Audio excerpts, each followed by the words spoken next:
এটা তো মুখ থুবড়ে পড়েছে। তাদের বাড়িতেই প্রচুর ভারতীয় পণ্য,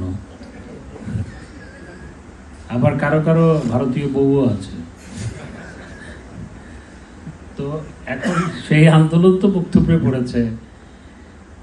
যেই দেশের সাথে আমাদের কয়েক হাজার কিলোমিটার সীমান্ত,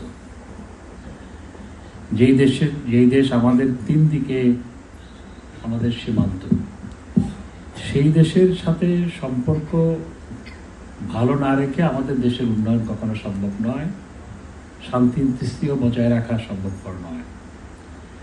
তো এই ভারতীয় পণ্য বর্জন, আসলে এটার মূল উদ্দেশ্য হচ্ছে দেশের পণ্যের বাজারকে অস্থিতিশীল করা এবং ভারতীয় পণ্য বর্জনের ডাক দিয়ে দেশে যাতে পণ্যের সংকট হয়, অস্থিতিশীল করা, এটি হচ্ছে মূল উদ্দেশ্য। এবং পণ্যের মূল্য বাড়ে, সেটি হচ্ছে তাদের উদ্দেশ্য।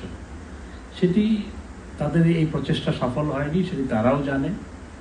এবং এখন যদি আবার নতুন করে সেই এজেন্ডা নিয়ে নামে, তাহলে সেটি আবারও জনগণ কর্তৃক প্রত্যাখ্যাত হবে।